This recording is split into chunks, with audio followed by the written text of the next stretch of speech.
Un día a la vez es un espacio para conectar con Dios a través de su palabra. Suscríbete y acompáñame en este maravilloso viaje y permite que la palabra nos transforme de dentro hacia afuera. Bendecido día para todos. Hoy vamos en la reflexión número 166 y el título de la reflexión de hoy es Un amor sin límites. La lectura las encontramos en Segunda de Reyes, capítulo 16 y 17, en el libro de Oseas, capítulo 1 y el Evangelio de Juan, capítulo 13, versos del 1 al 20. ¿Y saben cuál es ese amor sin límites? Ese amor de Dios Padre por todos nosotros. Mira que en el libro de Oseas vamos a ver cómo Dios le dijo al profeta que se casara con una prostituta, que le dio 3 hijos y cada nombre de sus hijos representaba algo. Pero esto, más allá de ser algo que ilógico para nuestro entendimiento, era Dios mostrándonos el amor hacia nosotros, porque a pesar de que nos hemos ido detrás de otros dioses, hemos quitado a Dios del altar de nuestra vida, Él nos sigue amando y nos amó tanto que Jesús pagó el precio de nuestro extravío para que nosotros podamos estar en la presencia de Dios. Puedes comprender ese amor. Es un amor que sobrepasa todo el entendimiento. Y Jesús, en este capítulo de Juan, le lavó los pies a los discípulos, reconociéndose como ese rey humilde, porque el que lavaba los pies a los discípulos era el criado de menor rango. Y eso era Jesús. Él se hizo nada para que nosotros fuéramos hechos herederos, hijos. Un amor que nos vuela la cabeza, porque nosotros no podemos amar así. La única manera es recibir ese amor de Dios. Hoy te invito a que leas estas lecturas con el Espíritu Santo para que Él te hable y tú puedas comprender ese amor sin límites que Dios tiene por ti. Bueno, el capítulo 16 de Segunda de Reyes relata el reinado de Acaz en Judá, caracterizado por una profunda apostasía. En lugar de confiar en Dios frente a las amenazas de Siria e Israel, Acaz se alió con Asiria, vació el templo para pagar tributos y adoptó prácticas idólatras como el sacrificio de su propio hijo y la alteración del altar del templo. O sea, este rey hizo todo lo desagradable a Dios. Se fue detrás de otros dioses extranjeros y no confió en el único Dios real y verdadero. Reinado de Ahaz. Pekah, hijo de Remalías, tenía 17 años de reinar sobre Israel cuando Ahaz, hijo de Jotán, comenzó a reinar sobre Judá. Cuando comenzó a reinar, Ahaz tenía 20 años y reinó 17 años en Jerusalén. Pero a diferencia de su antepasado David, no hizo lo recto a los ojos del Señor su Dios, sino que siguió el mal ejemplo de los reyes de Israel, llegando incluso a sacrificar en el fuego a su hijo, según las repugnantes prácticas de las naciones que el Señor echó de la presencia de los hijos de Israel.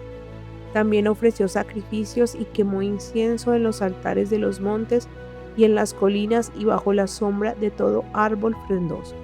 Entonces el rey Risín de Siria y el rey de Israel Pekah, hijo de Remalías, le declararon la guerra a Ahaz y sitiaron la ciudad de Jerusalén, pero no pudieron conquistarla. Fue entonces cuando el rey de Edom recobró Elat para Edom y expulsó de allí a los hombres de Judá. Entonces los edomitas vinieron a Elat y hasta el día de hoy viven allí. Ahaz envió embajadores al rey de Tiglat-Pileser de Asiria con este mensaje: Yo soy tu siervo, soy también tu hijo. Ven a defenderme del rey de Siria y del rey de Israel, que me han levantado armas contra mí. Además, Ahab tomó la plata y el oro que había en el templo del Señor y en los tesoros del palacio real y se lo envió al rey de Asiria como un presente. El rey de Asiria respondió a su llamado, pues vino y atacó Damasco y la tomó y se llevó cautivos a los habitantes de Kir Haresim. Le quitó la vida. ¿Ves? Ahaz, en vez de consultar a Dios y pedir la intervención divina, se alió con los pueblos extranjeros. Él no conocía a Dios, él no confiaba en Dios, no sabía de lo que Dios haría por su pueblo. Después el rey Ahaz fue a Damasco para encontrarse con el rey Tiglat-Pileser de Asiria. Allí el rey Ahaz se fijó en el altar que estaba en Damasco y le envió al sacerdote Urías el diseño y la descripción exacta de ese altar. Mientras el rey de Ahaz volvía de Damasco, el sacerdote Urías construyó el altar tal y como el rey Ahaz lo había descrito desde Damasco. Vemos que Dios ya les había establecido cómo era el altar de adoración y él, al dejarse deslumbrar por otro altar, pues estaba diciendo que no le importaba obedecer a Dios, que le importaba satisfacer sus deseos. Le gustó eso y eso quería tener. Cuando el rey volvió de Damasco y vio el altar, se acercó a este y ofreció sacrificios allí. Presentó su holocausto y su ofrenda y derramó sus libaciones y esparció sobre el altar la sangre de sus sacrificios de paz. Luego mandó quitar el altar de bronce que estaba en la parte delantera del templo del Señor entre el altar y el templo y lo puso al norte del nuevo altar. Entonces el rey Ahaz ordenó al sacerdote Urías: en el altar grande quemarás el holocausto de la mañana y la ofrenda de la tarde, mas el holocausto y la ofrenda del rey, lo mismo que el holocausto y la ofrenda y las libaciones de todo el pueblo, sobre él esparcirás toda la sangre del holocausto y toda la sangre del sacrificio. Pero el altar de bronce será mío para que yo consulte a Dios en él.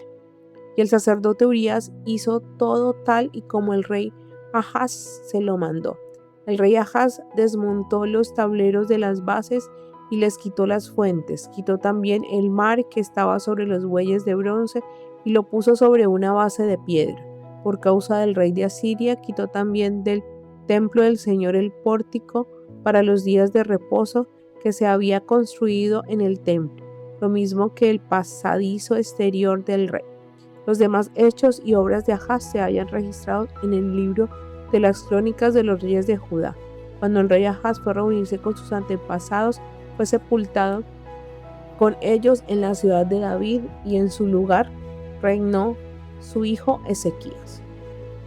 Segunda de Reyes capítulo 17 marca el trágico fin del reino del norte de Israel.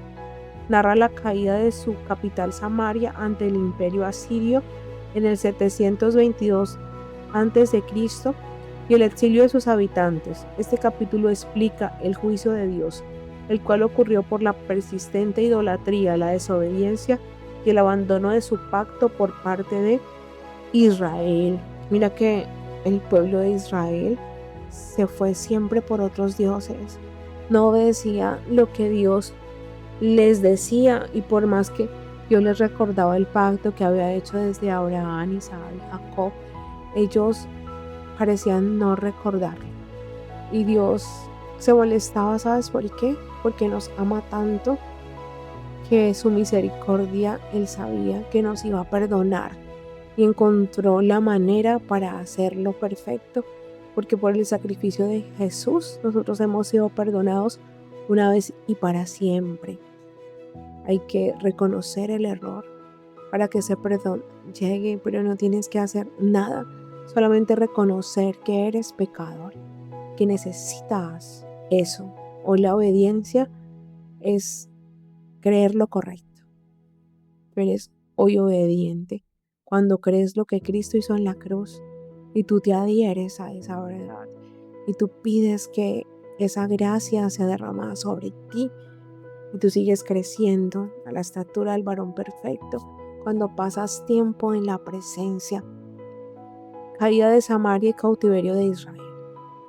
Ahaz tenía 12 años de reinar sobre Judá cuando Oseas, hijo de Ela, comenzó a reinar sobre Israel y reinó 9 años en Samaria. Pero hizo lo malo a los ojos del Señor, aunque no como los reyes de Israel anteriores a él. El rey Salmanasar de Asiria llegó y lo atacó, y Oseas fue hecho su siervo y se le obligó a pagar tributo. Pero Oseas envió embajadores al rey So de Egipto y dejó de pagar tributo al rey de Asiria, como lo hacía cada año, y cuando el rey de Asiria descubrió que Oseas conspiraba contra él, mandó a aprenderlo y le mantuvo cautivo en la cárcel. Luego el rey de Asiria invadió todo el país y durante 3 años mantuvo sitiada a Samaria. A los 9 años del reinado de Oseas, el rey de Asiria capturó Samaria y a los israelitas se los llevó cautivos a Asiria y los dejó en Halak y en Jabor junto al río Gozán y en las ciudades de los medos. Y es que los hijos de Israel pecaron contra el Señor su Dios, que los libró del poder del rey de Egipto y rindieron culto a dioses extranjeros. Imitaron las costumbres de las naciones que el Señor había expulsado de la presencia de los israelitas y siguieron las malas prácticas de los reyes de Israel. Los israelitas practicaban en secreto cosas que el Señor su Dios no aprobaba. Construyeron altares en los montes, en todas sus ciudades y hasta en las torres de las atalayas y en las ciudades fortificadas. Erigieron estatuas e imágenes de acera en toda alta colina y bajo todo árbol frondoso. Y en todos los altares de los montes quemaron incienso como lo hacían las naciones que el Señor había expulsado de su presencia y provocaron la ira del Señor con las maldades que cometían. Rindieron culto a los ídolos de los cuales el Señor les había advertido. Ustedes no deben hacer tales cosas. Ve que el pueblo de Israel hizo todo lo que aborrecía a Dios. Se olvidó de todo el pacto, de todas las leyes, de todas las prácticas, porque se dejaron permear de la cultura de los pueblos que el Señor había expulsado a los habitantes para que ellos vivieran, pero se dejaron contaminar de esas prácticas y no rindieron culto al Dios verdadero, o lo hacían un día sí, un día no, o no con el corazón. Y ellos creían que Dios no los veía porque decía practicaban en secreto. Mire cómo es la mente. Yo creo que ellos al ver que ellos construían sus ídolos, pues sabían que realmente no tenían poder. Ellos lo sabían. O sea, yo creo que me parece como ridículo, pero mira que es fácil uno crear un ídolo. Porque cuando tú tienes en el centro a un hijo, es tu Dios.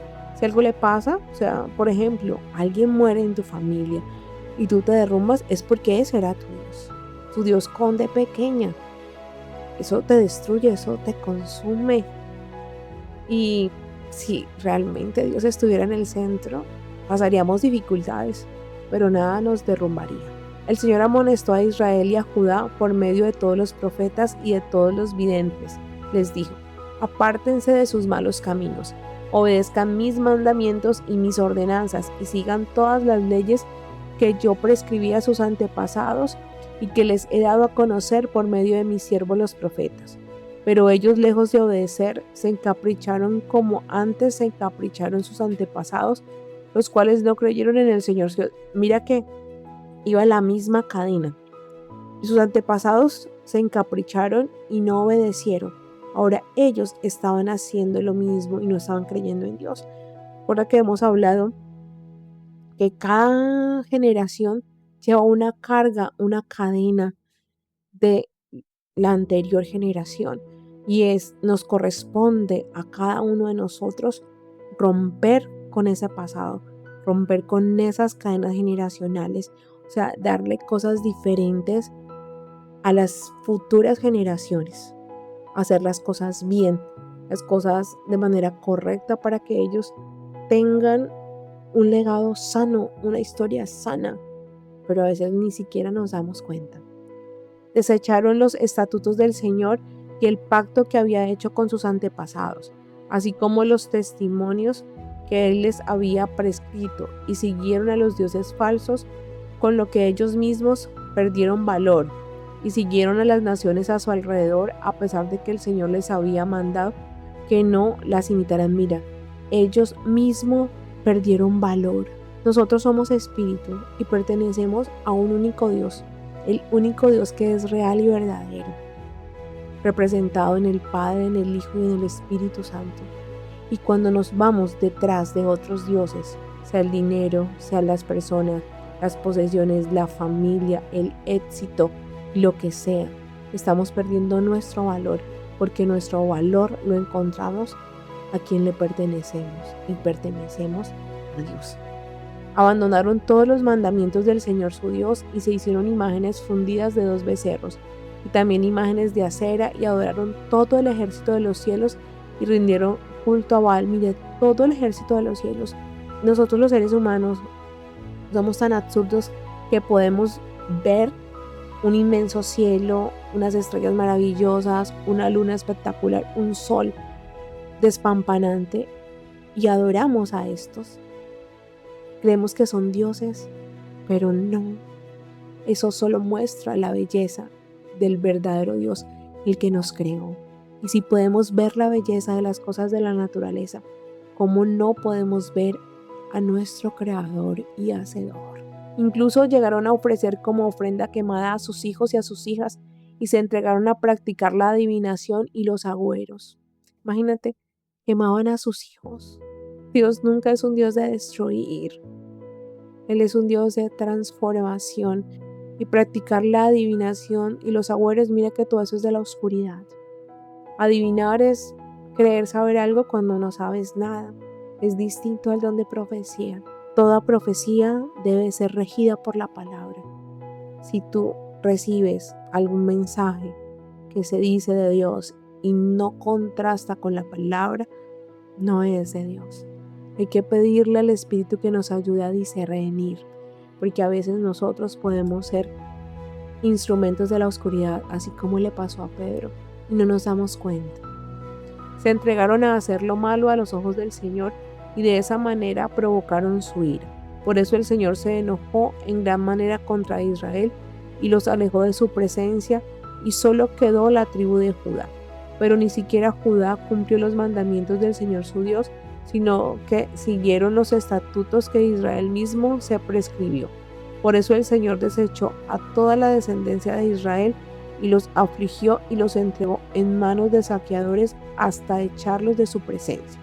Cuando el Señor apartó a los israelitas de la dinastía de David, ellos proclamaron como su rey a Jeroboam, hijo de Nabat.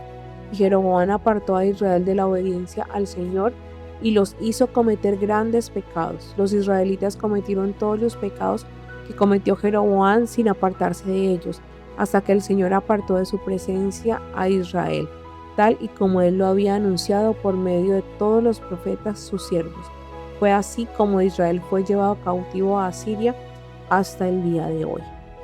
Asiria puebla de nuevo a Samaria. Entonces el rey de Asiria trajo a las ciudades de Samaria gente de Babilonia, de Cuta, de Aba, de Hamat y de Sepharvaim, para que las habitaran en lugar de los israelitas.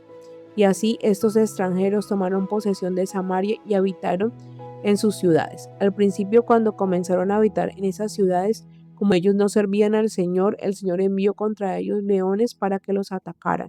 Entonces ellos le dijeron al rey de Asiria: las gentes que tú trasladaste y pusiste en las ciudades de Samaria no reconocen la ley de Dios de aquella tierra, y como no la reconocen, su Dios ha lanzado leones en medio de ellos y los leones los matan. Mira que las tierras que Dios les había dado a los israelitas eran tierras sagradas, consagradas para ellos y para él, donde solamente Dios gobernaba. Y él gobernaba y quería que todo lo que él había dispuesto se hiciera. Estas personas eran extranjeras y no conocían. Así que el lugar donde Dios te ha plantado, donde Dios te ha puesto, esa tierra prometida, es el lugar donde Él te va a cuidar y te va a prosperar. Es el lugar donde tú debes seguir creciendo. Es el espacio donde tú debes ser ese Cristo vivo. Entonces el rey de Asiria ordenó: lleven de vuelta a algunos de los sacerdotes que trajeron de allá y déjenlo vivir allí para que les enseñe la ley del Dios del país. Y uno de los sacerdotes que había sido llevado cautivo de Samaria vino y habitó en Betel y les enseñó cómo debían servir al Señor.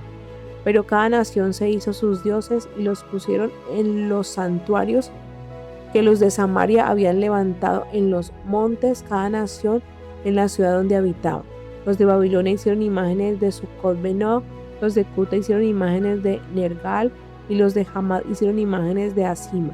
Los Abeos hicieron imágenes de Nibehaz y de Tartak, y los de Sepharyaim adoraron a Adramel y a Anamelech, dioses de Sepharvaim, ofreciendo a sus hijos como sacrificios por el fuego.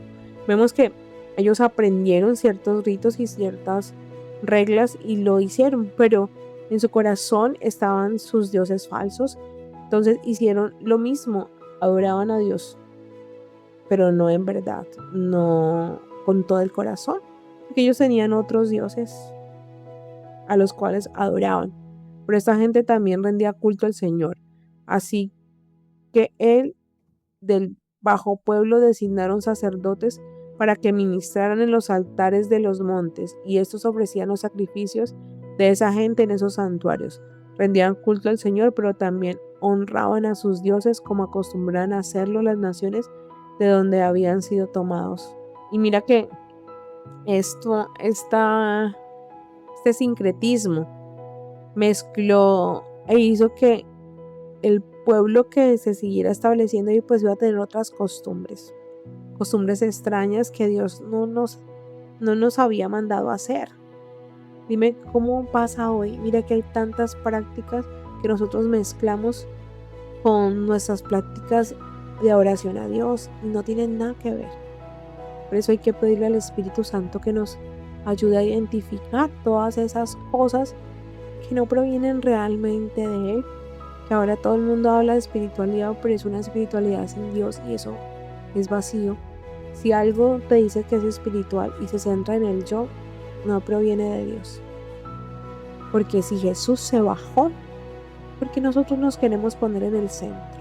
Hasta el día de hoy esa gente hace lo que siempre hizo. Ni temen al Señor, ni cumplen sus estatutos ni sus ordenanzas, ni hacen lo que la ley y los mandamientos del Señor mandan hacer a los hijos de Jacob, cuyo nombre fue cambiado por el de Israel.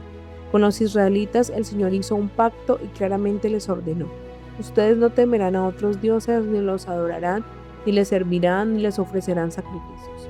Solo me temerán a mí, el Señor, que con gran poder y con gran brazo extendió los saque de Egipto.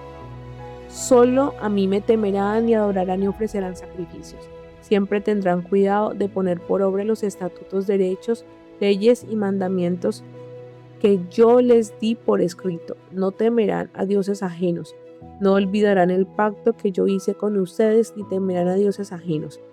Me temerán a mí, el Señor su Dios, y yo los libraré del poder de todos sus enemigos.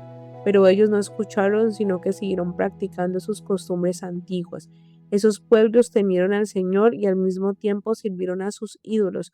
También sus hijos y sus nietos siguieron las prácticas de sus antepasados y así lo hacen hasta el día. ¿Ves? Nosotros podemos ser la generación que rompe con todo contrato de la oscuridad. Nosotros podemos ser esa generación que adora a Dios con todo su corazón, con toda su alma y con toda su mente. Es cuestión de decidirnos, pasar tiempo en la presencia, y la sangre del Cordero hace todo. Es aprender a orar lo correcto, lo correcto. Estamos en el tiempo de la gracia. Cuando tú declaras algo, eso se da en tu vida. Si lo haces con la fe, no como las olas del mar que vienen y van. Oseas 1 narra el matrimonio del profeta Oseas con Gomer por mandato de Dios. Esta relación sirve como una parábola viviente para ilustrar el dolor de Dios ante la infidelidad espiritual de Israel comparada con el adulterio de una esposa. De que para mí Oseas es un libro que me recuerda el amor de Dios por mí. Que por más que yo estuve en un fango, en una oscuridad muy profunda, el Señor nunca dejó de mirarme con ojos de amor, con ojos de gracia. Y Él esperaba el momento para sacarme y aún en el pecado, revolcada en ese fango, Él me daba su mano, pero yo no la quería tomar, yo no la quise tomar, pero su amor por mí ha sido el mismo, no ha cambiado. Fui yo la que cambié, la que fui transformada por Él. Y hoy tengo vida por gracia y por amor. Y me cuestiona porque leyendo la historia de Oseas, yo me doy cuenta que he sido muy juzgona, que esa misma misericordia y gracia que el Señor me dio, a mí me costaba darla a las personas. Y el Señor ha puesto a varias personas muy cercanas a mí que en otro tiempo yo hubiera mandado a volar y ya no estaría hablando con ellos.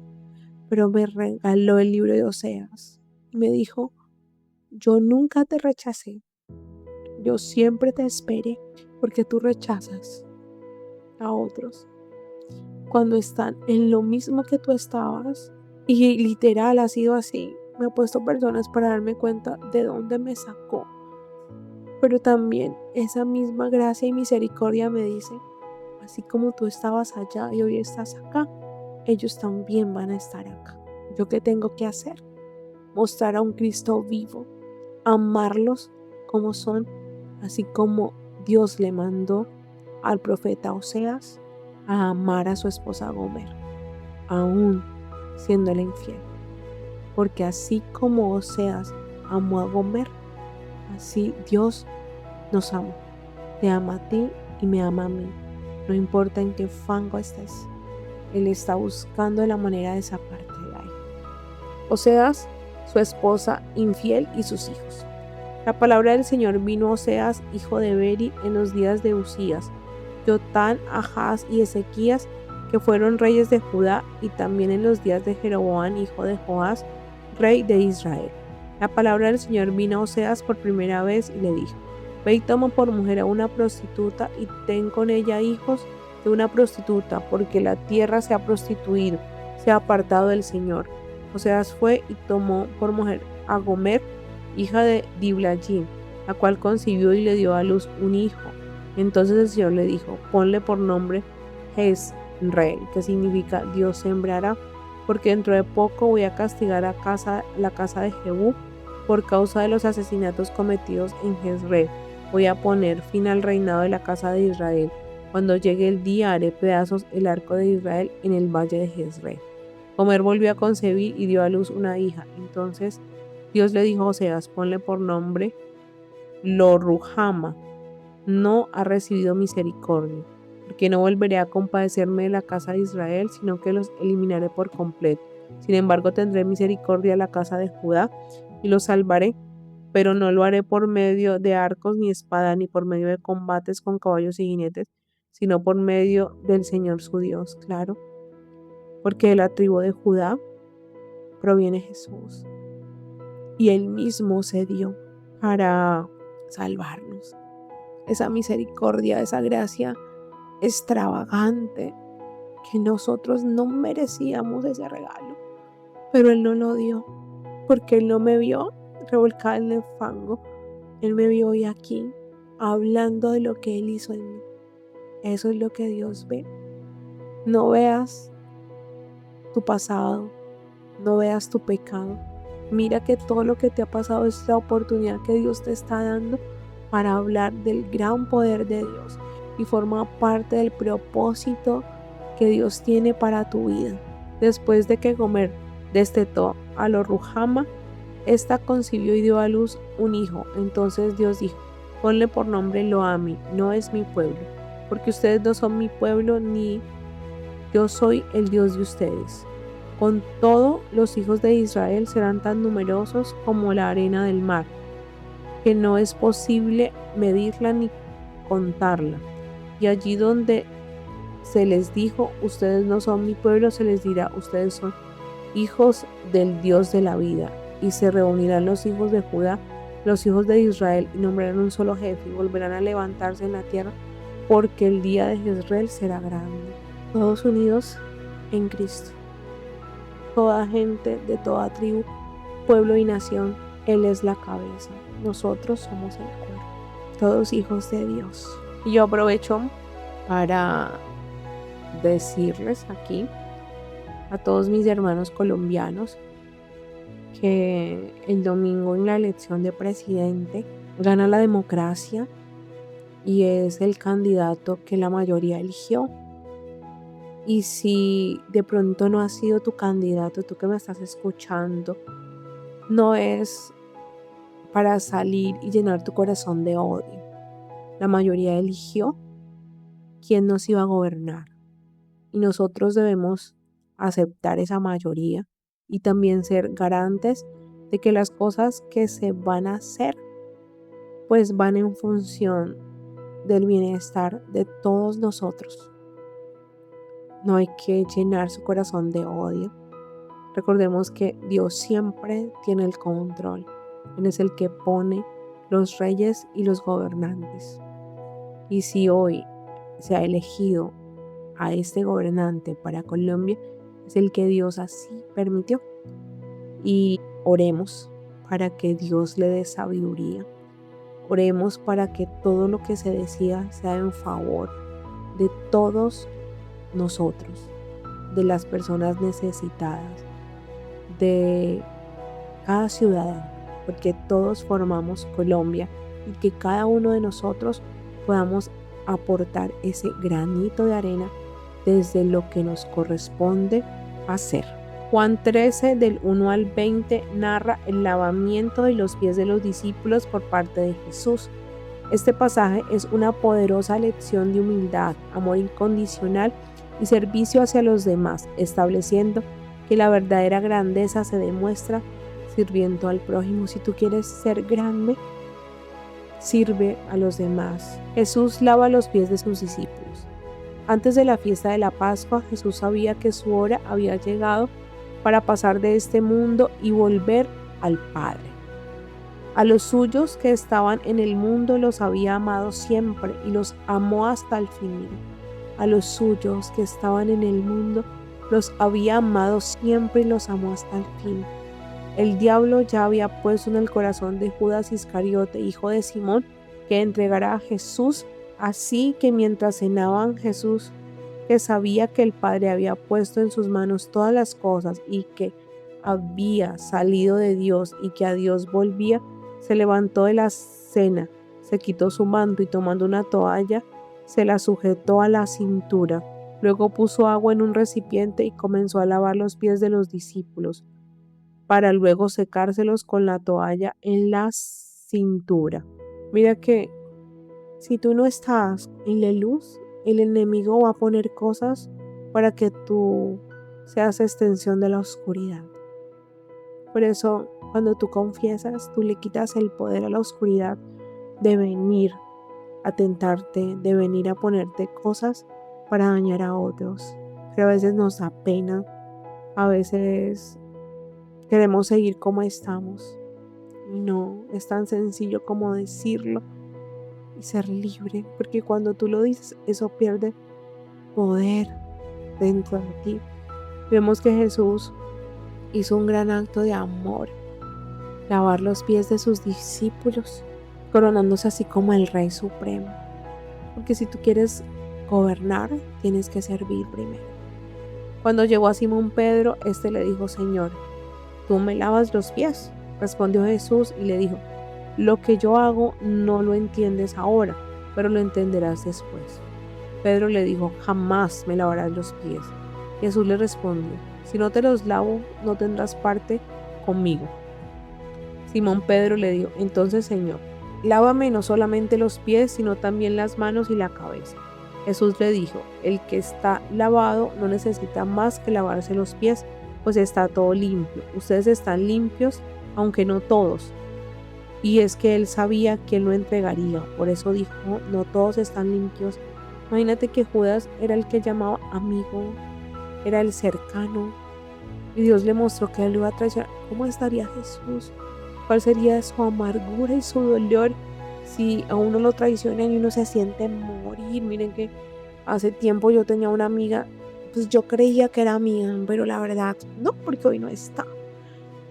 Y me sacó de frente de un plan uy, no, pero yo la lloré. Yo decía, Dios mío, pero ¿yo qué le hice? Yo daba todo por ella. Yo dejé muchas cosas por complacerla a ella. Me quedaba atrasada en muchas cosas por salir, por compartir. Y eso me desgastó. Me desgastó para que después de ella un día dijera, no sé por qué, la verdad no sé. Y me sacó así de su vida. Y después decía que yo era la que va a cambiar. Yo le dije, no, yo la lloré y la lloré. Y deseo que Dios la bendiga, que le vaya muy bien. Pero con alguien así que no es veraz, es muy difícil. No, tú no puedes confiar. Después de lavarle los pies, Jesús tomó su manto, volvió a la mesa y les dijo, ¿saben lo que he hecho con ustedes? Ustedes me llaman maestro y señor y dicen bien porque lo soy. Pero si yo, el Señor y el Maestro, les he lavado los pies, también ustedes deben lavarse los pies unos a otros. ¿Sí ves? Lavar los pies unos a otros, servirnos, darnos amor, darnos gracia y después de gracia hablar con la verdad. La verdad es lo que está en la palabra. Pero mira que si la decimos en gracia, es la gracia la que va a transformar. Porque les he puesto el ejemplo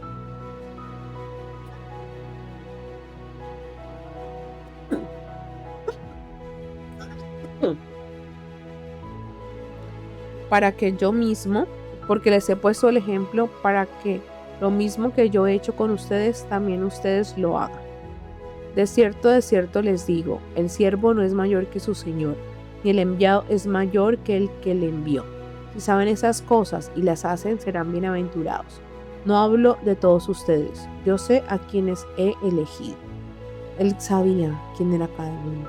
Pero eso es para que se cumpla la escritura. El que come pan conmigo levantó contra mí el talón. Les digo esto desde ahora y antes de que suceda, para que cuando suceda crean que yo soy. Yo soy yo soy el Dios Padre. De cierto les digo, el que recibe al que yo envío, me recibe a mí. Y el que me recibe a mí, recibe al que me envió. ¿A quién? Al Padre. Bendita sea la palabra de Dios, porque Jesús y el Padre son unos. Y así como Jesús le sirvió a sus discípulos, Dios está para servirnos. Es Dios el que quiere bendecirnos. Es Dios el que quiere llenarnos a manos llenas. Cree lo correcto. Y la única manera de hacerlo es leyendo la palabra. Y hoy Dios nos pregunta si conocemos ese amor sin límites que Él nos da. Si podemos comprender la inmensidad de ese amor. Si podemos recibir esa gracia que viene de lo alto, o prefieres seguir encadenado, seguir viviendo en oscuridad. Es tu decisión, pero Dios ya te compró con la sangre preciosa del Cordero, porque dice en Apocalipsis 5:9, y compró para papá gente de toda tribu, pueblo y nación, y los ha hecho sacerdotes para la gloria de Dios. Te compró a ti, me compró a mí, compró a tus hijos, compró a cada persona. Créelo, créelo y empieza a vivir esa transformación que viene en el nombre poderoso del Señor Jesús. Oramos y yo le pido al Padre que cada persona que escucha estas reflexiones sean tocadas por el Espíritu Santo, que seas tú entrando a las profundidades del ser de cada uno de ustedes y puedan experimentar la profundidad, la anchura y la altura del amor de Dios. Que todos sus sentidos en este momento sean agudizados para que puedan ver ese extravagante amor en su cotidianidad y que se despierte un hambre y sed por la palabra de Dios, que todos los días quieran permanecer en Él, en su presencia, y que en el altar de sus vidas reine el único Rey, Jesús, Rey. Amén.